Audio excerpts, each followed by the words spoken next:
경제브리핑 불편한 진실이 여러분의 확실한 두통 치료제가 되어드리겠습니다. 경제뉴스가 연예뉴스처럼 쉽게 들리는 그날까지 경제브리핑 불편한 진실.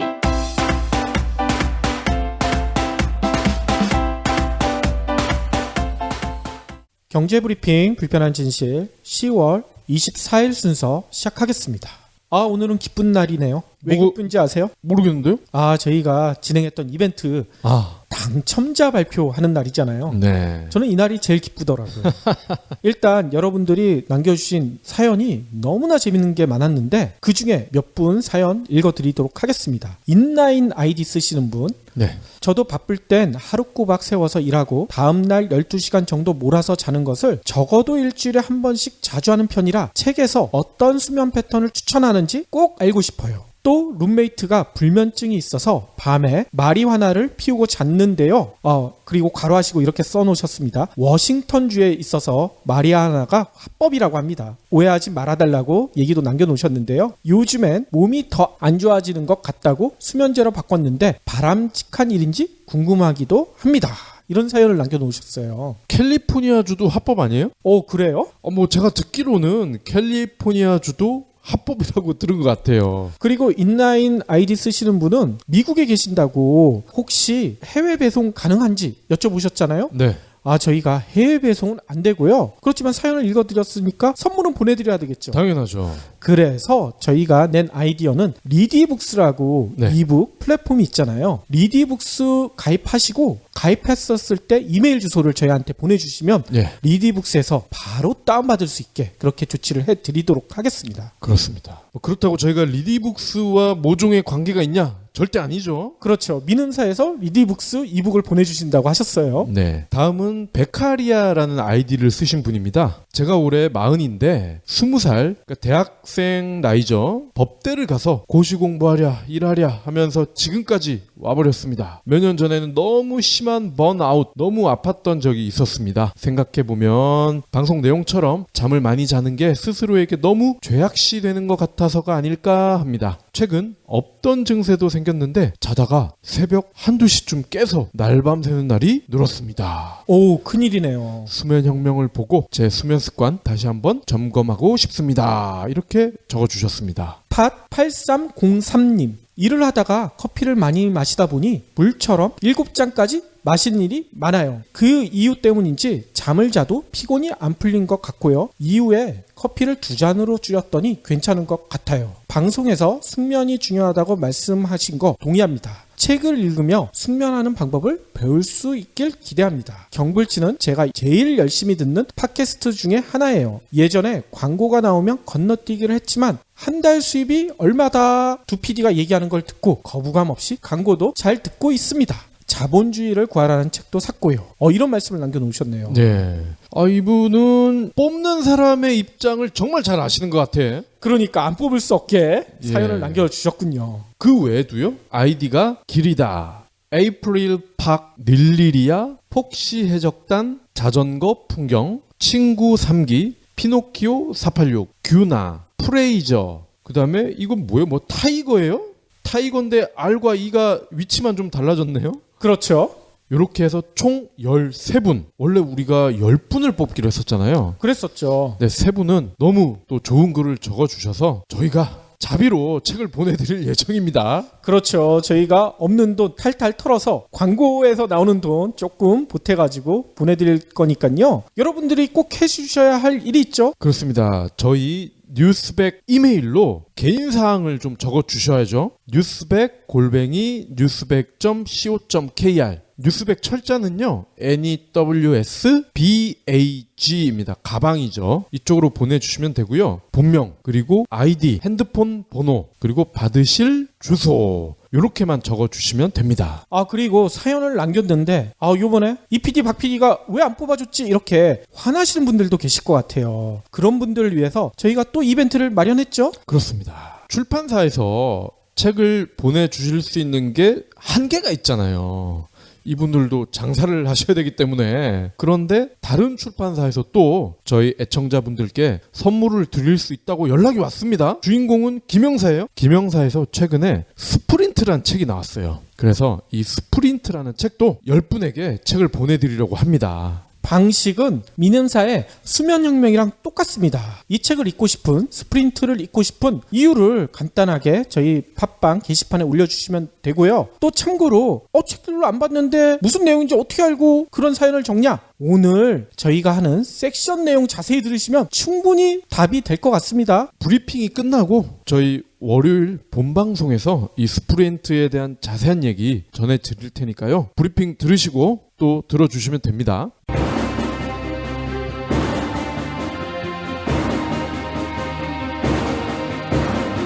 어느 날 갑자기 400억 원의 빚을 지게 된다면 어떤 생각이 들까요? 겨우 36살의 나이에 엄청난 빚을 지게 된 한 남자가 빚을 갚아 나간 장장 16년간의 세월을 책으로 썼는데요. 소설보다 가혹한 현실에 많은 독자들이 눈물을 흘렸다고 합니다. 중소기업 사장님, 예비 창업자, 지금 최악이다! 이렇게 생각하는 분들이 자신의 인생을 들여다보고 용기를 얻었으면 하는 바람에서 저자분은 이 책을 썼다고 합니다. 수많은 좌절에도 아침이 오지 않는 밤은 없다! 이러한 말을 남겼습니다. 독자 서평 중에는 위기 극복의 필독서가 될 것이다! 이러한 글이 있을 정도라고 합니다. 자세한 이야기는 어느 날 400억 원의 빚을 진 남자에서 만나실 수 있습니다. 도서출판 한빛비즈. 그러면 오늘 꼭 챙겨야 할 경제 브리핑. 앞으로는요, 가습기 살균제 사건처럼 고의적인 기업 범죄다. 그래서 사람이 숨지는 경우 피해자에게 최대 9억 원의 위자료를 지급해야 한다. 뭐 이런 얘기가 나왔어요. 네. 이 내용은요, 대법원이 20일 경기 고양시 사법연수원에서요, 사법 발전을 위한 법관 세미나 뭐 이런 걸 열었대요. 여기서 이처럼 불법 행위 유형별로요, 적절한 위자료 선정 방안을 확정했다고 오늘 밝혔습니다. 새 방안에 따르면요, 인간의 존엄과 가치, 생명권을 실효성 있게 보장하기 위한 주요 불법 행위 유형을요 정했대요. 그래서 기존의 위자료 범위를 크게 넘는 일종의 징벌적 개념을 가미한 것이 특징이다. 뭐 대법원은 이렇게 설명을 하고 있어요. 그러면 구체적으로 불법 행위 유형은 뭐냐? 첫 번째는 영리적 불법 행위, 두 번째 명예훼손, 세 번째 대형 재난, 네 번째 교통사고, 뭐 이렇게 4개라고 합니다. 특히 아까 얘기 드렸던 가습기 살균제 사건처럼 고의적인 범죄이거나 사회 통념상 인정하기 어려운 위법이 결합한 경우, 중대 과실이나 부주의가 있는 경우 위자료가 많이 늘어난다. 뭐 이런 설명도 붙어 있어요. 네.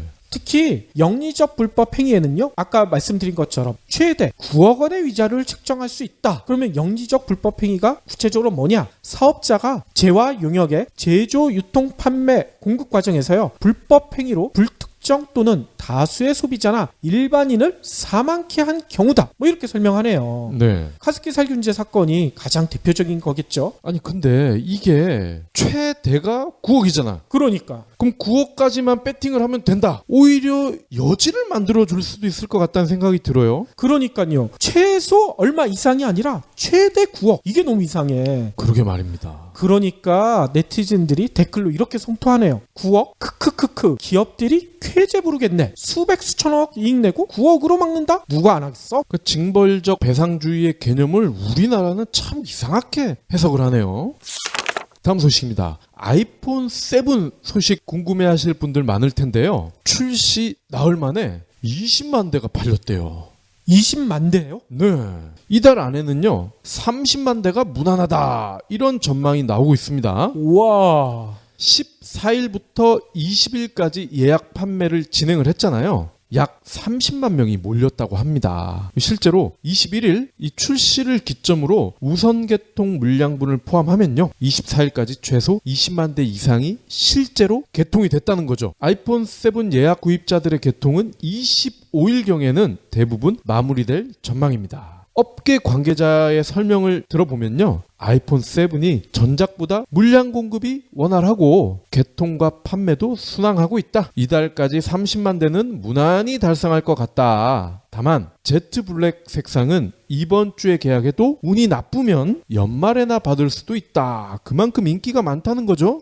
그렇군요. 아니 그러면 아이폰 7이 이렇게 인기 있는 이유가 갤로트 단종 덕분인가요? 글쎄요. 전문가들은 그렇게 보는 것 같지는 않습니다. 아이폰 7 흥행에 갤로트 7 영향이 있긴 하겠지만 판매 수치가 크게 좌우될 정도는 아니라는 게 중론입니다. 아이폰은 애플 충성 고객의 수요가 꾸준히 있고 삼성의 리콜 후속 대책을 기다리는 갤로트 7 고객들도 여전히 많기 때문이죠. 아이폰 7, 갤로트 7 상관관계를 연관짓기는 좀 더 지켜봐야 된다. 아니 이게 말이나 되나요? 20만 대가 팔렸는데 갤로트 7과 상관관계가 없다? 좋게 해석하면요. 아이폰 마니아가 우리나라에는 그렇게 많다는 거고 나쁘게 생각하면은 글쎄요. 삼성 측에서 또 뭔가 모종의 마케팅을 했을 수도 있다. 그렇게 볼 수 있는 거죠.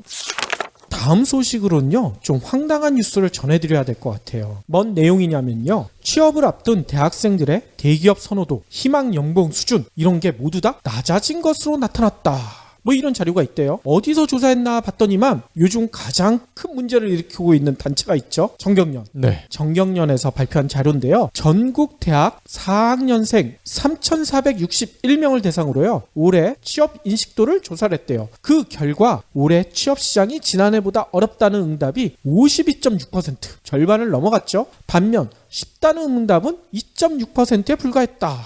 2.6%는 누군지 모르겠어요. 저는 알아요. 부모 잘 만난 것도 능력이야. 그렇군요. 이런 친구들이죠. 그 얘기가 맞을 것 같습니다. 또 대학생들의 취업 선호 기업으로는요, 대기업이 32.3%로 가장 많고 그 다음은 공기업, 중견기업, 외국계 기업, 금융회사, 중소기업 뭐 이렇게 순위래요. 근데 문제는 지난해도 비슷한 조사를 했나 봐요. 근데 지난해보다 대기업 선호도가 20%포인트나 크게 낮아졌대요. 그리고 그 반면에 공기업, 중견기업, 중소기업의 선호도는 고루 높아졌다. 정경련은 이렇게 분석을 하고 있습니다.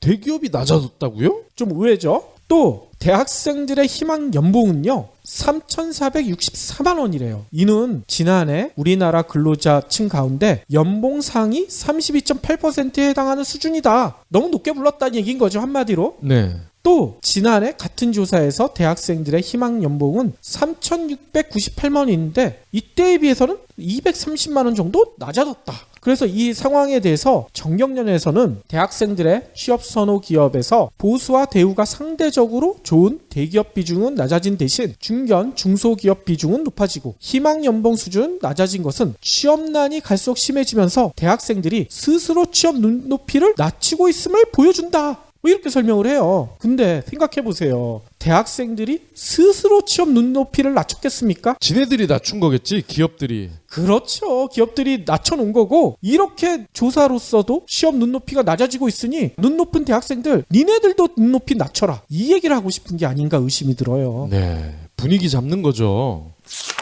다음 소식입니다. 앞으로 더 많은 저소득층이 실손 의료보험료 할인 혜택을 누릴 것 같습니다. 오호. 금융감독원은요, 2014년 4월 이전에 실손 의료보험에 가입한 의료급여 수급권자도 보험계약 갱신 때 보험료 할인 혜택을 주기로 했다. 이렇게 오늘 밝혔습니다. 보험사들은 기초생활보장 수급자, 이렇게 정부가 의료비를 지원해주는 의료급여 수급권자들의 실손 의료보험료를 5% 깎아주고 있다. 알리안츠 생명 같은 경우는 10%를 할인해준다고 하네요. 실손 의료보험 가입 당시에는 의료급여 수급권자가 아니었지만 가입 후에 수급권자가 돼도 보험료를 할인받을 수 있습니다. 그런데 이런 할인 혜택이 2014년 4월 이후 새로 실손 의료보험에 가입한 이들에게만 적용이 돼서 같은 의료급여 수급권자인데도 가입 시기에 따라서 보험료가 달라지는 문제가 있었다는 거죠. 할인 적용 대상이 한정된 데다가 보험사들의 안내가 부족해서 의료급여 수급권자에 대한 보험료 할인은 도입 2년이 넘었는데도 잘 알려지지 않고 있다고 합니다.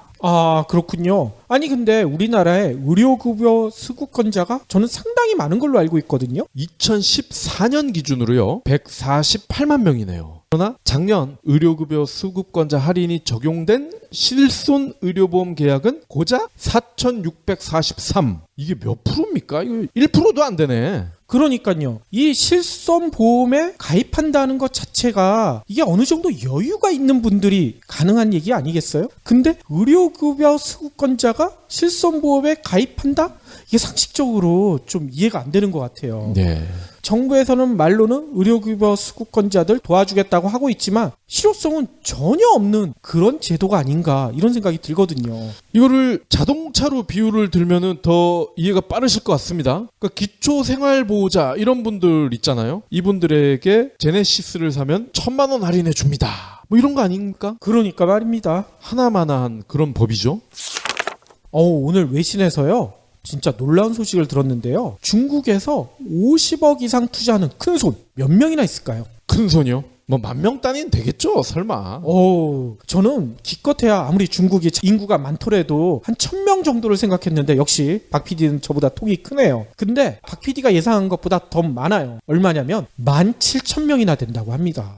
이 내용은요, 중국의 온라인 신문인 팽배신문이라는 데서 밝힌 내용인데요. 후룬연구소 최신 자료를 이용해서 이같이 전했다고 합니다. 이 자료를 보니까요, 중국 증시에서 3천만 위안, 그러니까 우리나라 돈으로 50억 2,500만 원 이상 투자하는 큰손이 17,000명을 상회한다고 그러고요. 이들이 굴리는 총 자산이요, 얼마냐면 31조 위안, 우리나라 돈으로 5,192조 원에 달한대요. 우리나라 GDP에 이게 도대체 몇 배야. 정말 손이 크네. 그런데 더 놀라운 소식이 있습니다. 중국 자산가들은요, 수억에서 수십억 위안의 재산을 갖고 있지만 실제로 투자하는 자금은요, 기천만 위안 정도에 지나지 않는데요. 그러니까 자산 쌓아놓고 아직까지 투자를 본격적으로 시작도 안 했다는 거예요. 그러면 이게 투자가 시작되면 엄청난 파장을 일으킬 수도 있다. 팽배신문은 그렇게 전하고 있습니다.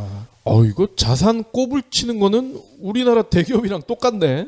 특히나 이번 보고서를 보면요, 지난 5월까지 중국에서 1,000만 위안을 넘는 자산을 보유한 부유층은요, 전년 대비 10.7%가 늘어난 134만 명에 달한다고 해요. 게다가 자산이 1억 위안 초부유층도요, 14.1%가 증가한 8만 9천여 명. 장난 아니죠? 와. 중국 경제가 망했다고 여러 소식이 전해지고 있는데 중국 부유층들은 점점 늘어나는 것 같아요. 땅도 넓고 인구도 많아서 그런지 돈도 많네요.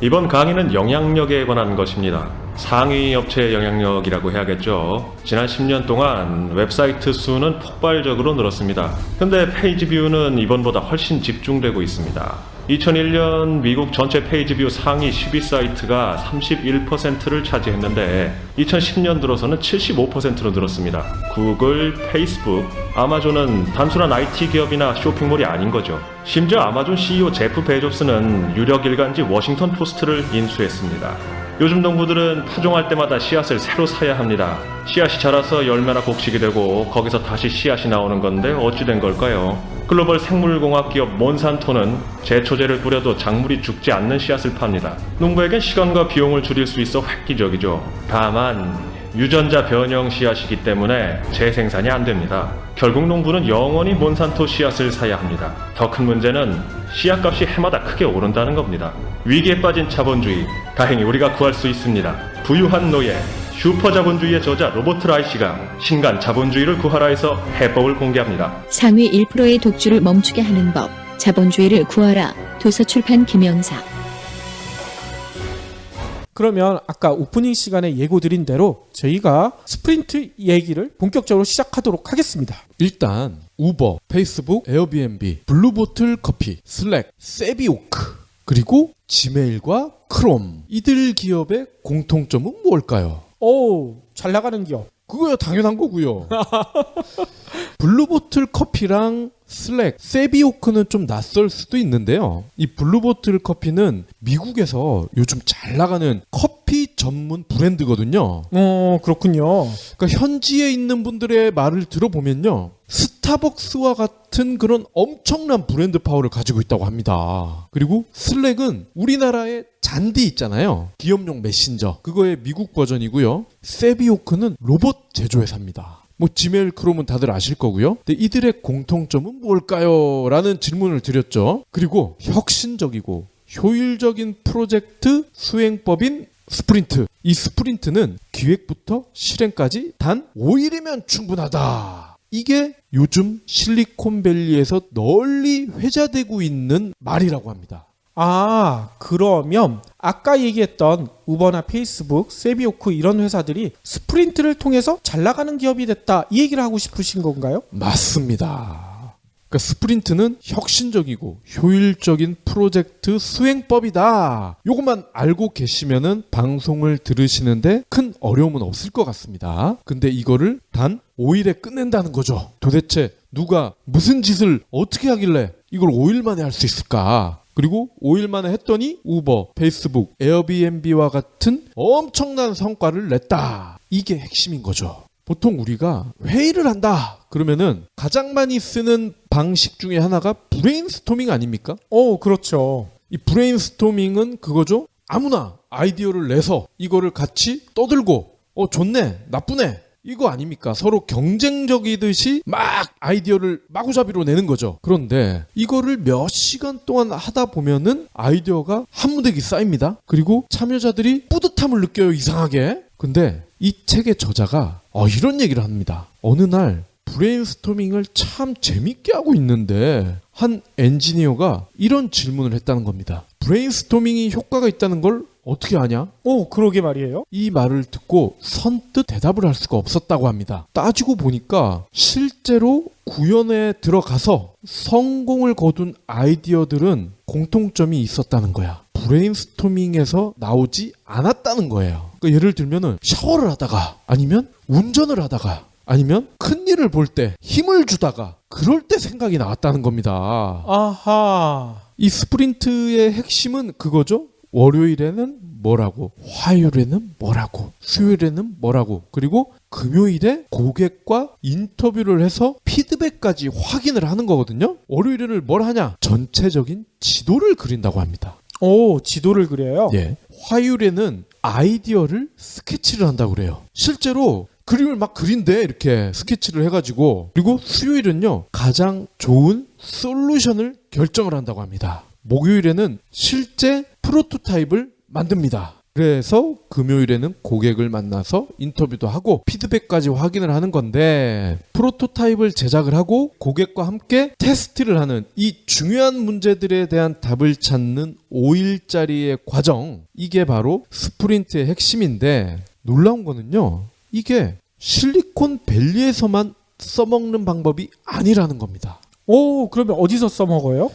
일반 투자자, 그러니까 개미죠. 개미부터 농부, 종양을 다루는 의사, 그리고 작은 회사를 운영하는 사장님, 심지어는 개인 단위에서도 효과를 발휘할 수가 있다는 겁니다. 아, 그렇군요. 아니, 근데 이게 우리나라 기업들 사례도 있나요? 이 책이 실리콘밸리를 대표하는 기업이죠. 구글에 제이크 넵이란 분이 있거든요. 이분이 쓰신 책이기 때문에 국내 사례는 없습니다. 그러니까 아까 말씀드린 우버, 페이스북, 그리고 구글 안에서도요, 크롬, 그리고 구글 서치, 그러니까 구글 검색이죠. 그러니까 구글의 핵심 서비스라고 할 수 있는 검색과 크롬 팀이 아니었을 때 이미 스프린트 방식으로 검증을 해서 지금의 구글 검색과 크롬이 나왔다는 겁니다.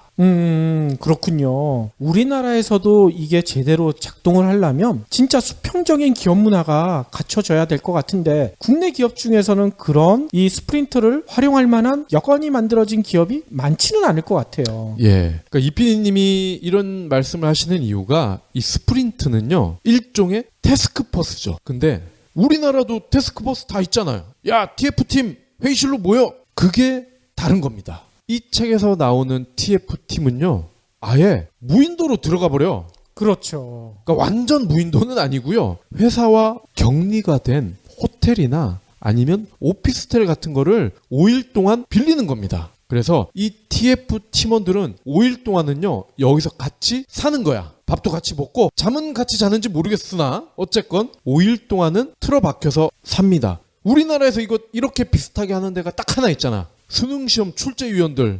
수능 출제위원들. 그렇죠. 그렇죠. 우리나라에서는 TF팀 만든다 하면 기존 업무에서 제외를 시켜주는 게 아니라 기존 업무는 기존 업무대로 하고 TF팀은 TF팀대로 참가하라고 하고 일이 2배로 늘어나잖아요. 예. 근데 그렇게 해서는 이 스프린트의 효과가 절대 나타날 수 없다. 이런 얘기도 들어있죠. 예. 그러니까 5일간 아예 회사에는 코빼기도 비치지 않는 게 핵심입니다. 그러면 아니 스프린트 실리콘밸리에서 건너온 거를 내가 왜 알아야 돼? 이거에 대한 궁금증을 말씀을 드릴게요. 이 기업이라는 게 비용이 적게 들면 적게 들수록 좋은 거 아닙니까? 그렇죠. 그죠? 작업에 착수하기 전에 훌쩍 타임머신을 타고 미리 완제품에 대한 고객의 반응을 알아볼 수가 있다. 이게 얼마나 매력적입니까? 그렇죠. 그리고 더 좋은 거는요. 분명히 5일 동안 나온 제품이기 때문에 고객으로부터 야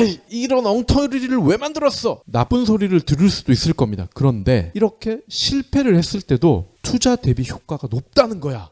이거를 만약에 우리가 한 달, 1년 동안 프로젝트를 진행을 해와서 금형 뜨는데 돈 얼마나 들어요? 얼마 많이 들잖아. 장난 아니죠. 금형 떠서 뭐 요즘 뭐 3D 프린터도 있다고 하지만 어쨌건 제작비까지 비용이 엄청 듭니다. 그리고 이거를 시장에 출시를 한 다음에 실패를 한다? 5일 동안 일종의 모의고사를 본 다음에 실패를 하는 거와 하늘과 땅 차이죠. 그렇죠.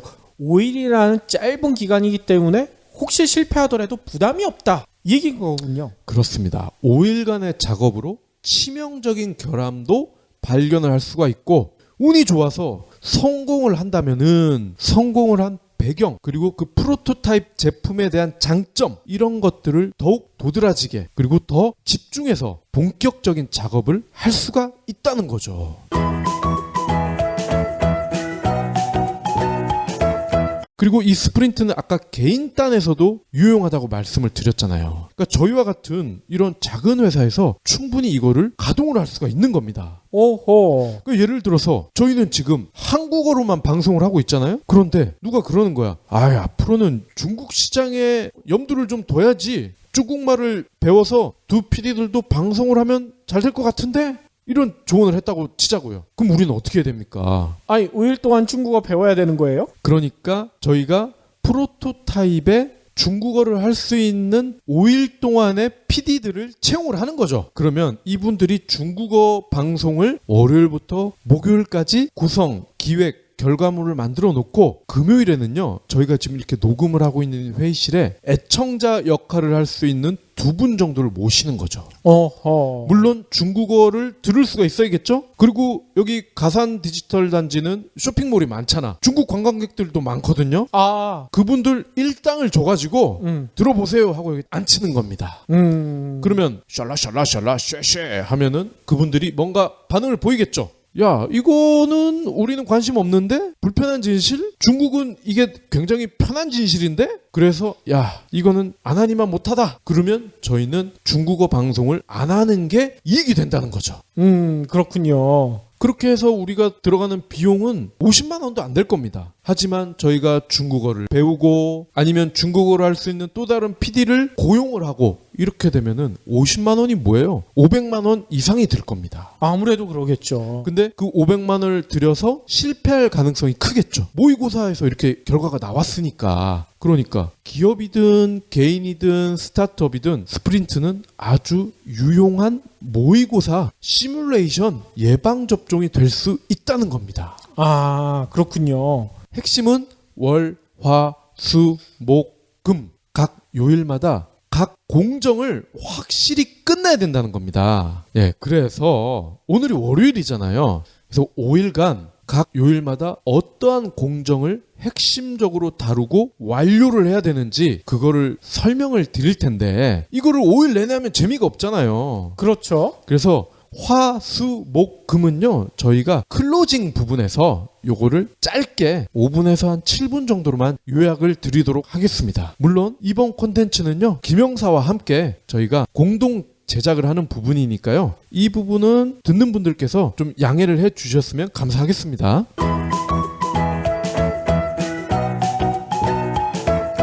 그러면 월요일 부분부터 소개를 해주세요. 월요일은요, 일단 지도를 그리라고 했잖아요, 아까. 지도가 뭡니까? 장기 플래닝인 거죠? 아, 근데 여기는 아주 구체적으로 나옵니다. 화이트보드를 사래. 화이트보드요? 일단 마카 있잖아요, 마카. 예. 그 스폰지 같은 걸로 슥슥슥 지워지는 거. 그러니까 화이트보드랑 마카를 삽니다. 그런 다음에 화이트보드의 맨 위에 시력이 나쁜 사람들도 읽을 수 있도록 적으라는 거죠. 장기 목표를. 그런 다음에 그 아랫줄에는요, 팀원들이 핵심 질문들을 몇 가지를 또 적으라는 거야. 예를 들면은요, 이번 스프린트에서 우리가 하고 싶은 질문은 뭔가? 장기 목표를 달성하기 위해서 뭐가 실현이 돼야 되느냐? 그리고 우리가 타임머신을 타고 날아가서 실패했을 경우에 그 실패 원인은 뭘까? 이런 것들을 몇 가지를 또 적으래.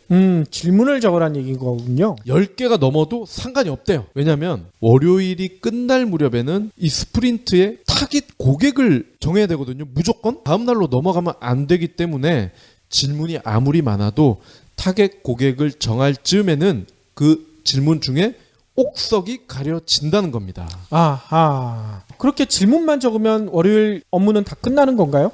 아닙니다. 그 다음에 지도를 그려야 되는데 이 지도를 어떻게 그리느냐, 제가 사례를 하나 책에 나온 거를 전해드리겠습니다. 세비오크라는 회사가 있어요, 실리콘밸리에. 근데 이 세비오크의 고민이 뭐냐, 쌈박한 로봇을 만들었어. 근데 이 로봇을 어디에 팔아야 될지를 모르겠다는 거야. 그죠? 안마를 할 수 있는 곳에 팔아야 될지, 아니면 친구가 말동무가 필요한 어르신들에게 팔아야 될지, 이걸 모르겠다는 거야.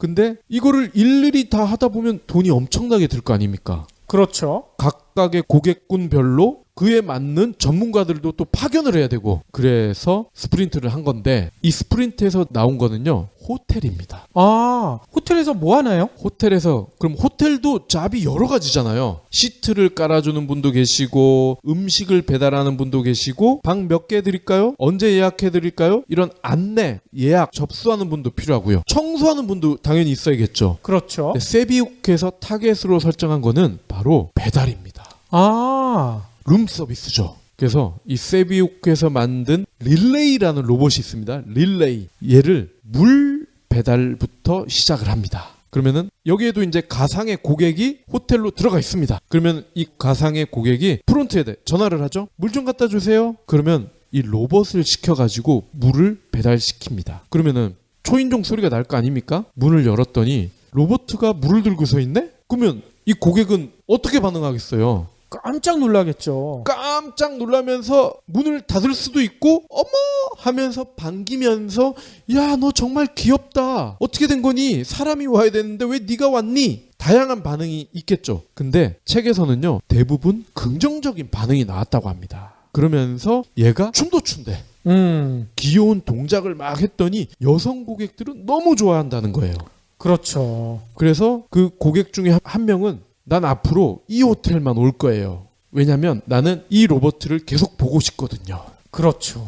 아마 이런 경우도 있을 것 같아요. 여성분들은 호텔 직원이 직접 나타나면 그냥 나갈 수가 없잖아. 옷이라도 챙겨 입고, 그렇죠. 머리도 만져야 될 텐데, 로봇이 오면 그럴 필요가 전혀 없죠. 그냥 옷을 벗은 채로도 그냥 바지할 수가 있잖아. 그런 편안한 점도 있을 것 같아요.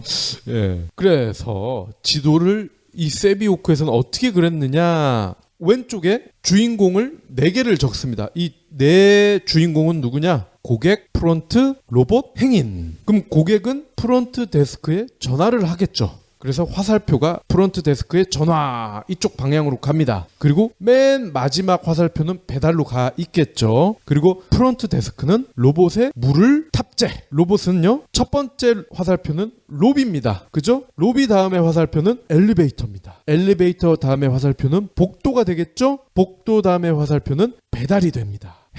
행인은 엘리베이터 또는 로비에서 예상치 못하게 로봇과 마주치는 것, 요거와 연관이 되는 주인공이 될 겁니다. 이렇게 각 주인공들이 어느 단계로 행동을 발전시켜 나가는 것까지 한눈에 볼 수 있게끔 플로우를 그리는 게 지도라는 겁니다.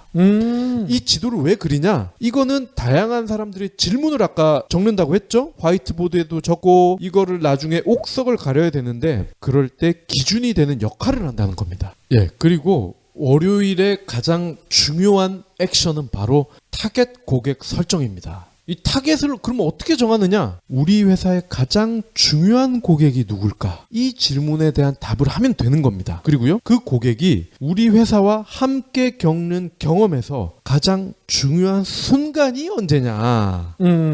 이거에 대한 대답을 할 수가 있으면 되는 겁니다. 그러면 월요일 날 이렇게 하는 데에 대해 주의할 점도 있을 것 같아요. 네. 월요일 오전부터 오후까지 이 TF 팀원들이 계속 한 곳에서 다양한 질문을 하고 아마 싸움도 할 수 있을 겁니다. 그렇기 때문에 휴식이 중요하다고 하네요. 잘 쉬어야 된다. 60분에서 90분마다 10분 단위로 휴식을 취하는 게 좋고요. 왜냐? 사람이 집중을 할 수 있는 가장 오랜 시간이 90분이래.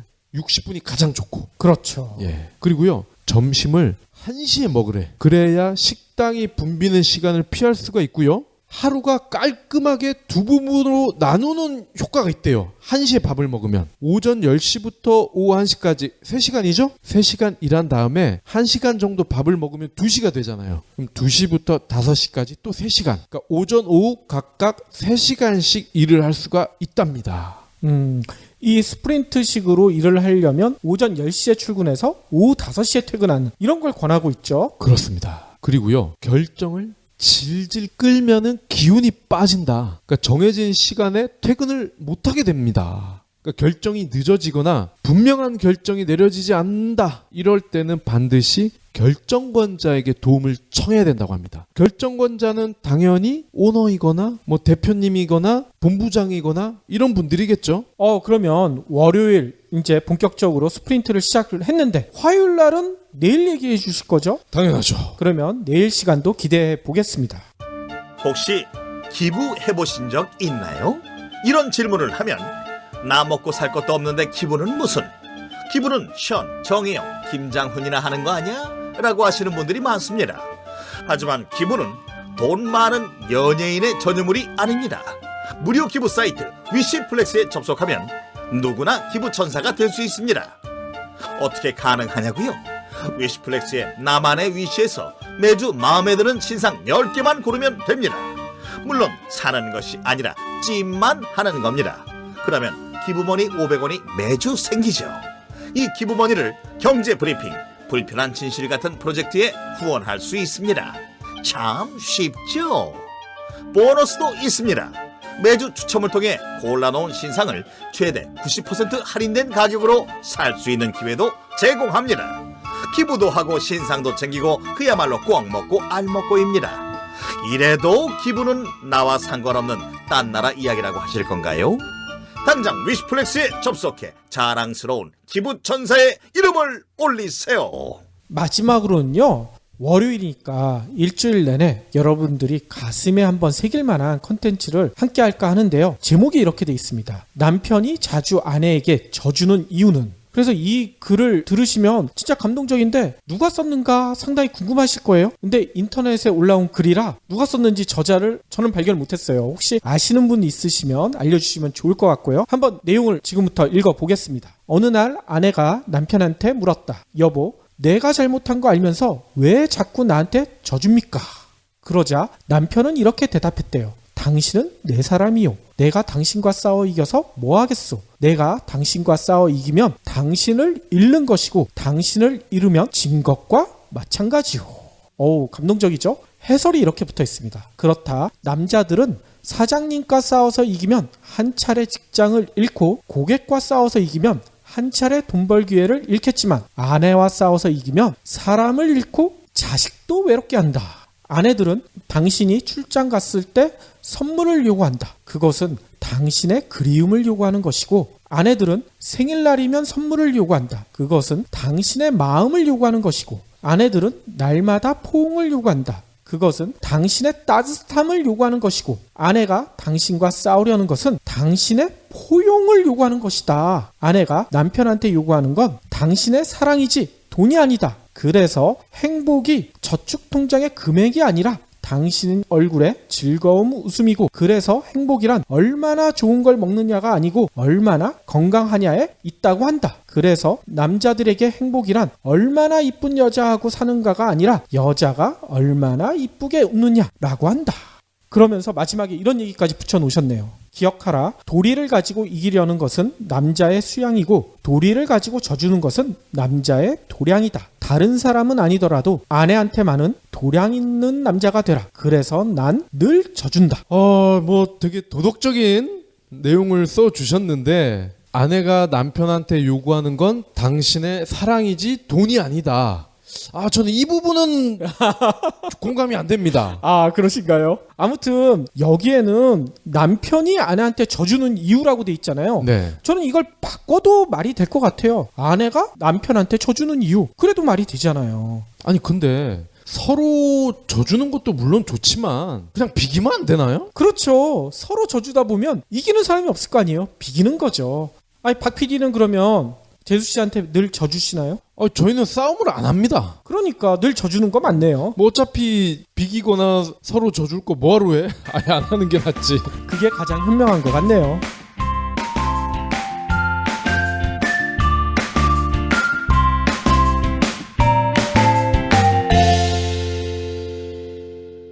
경제브리핑 불편한 진실 완수해주셔서 감사합니다.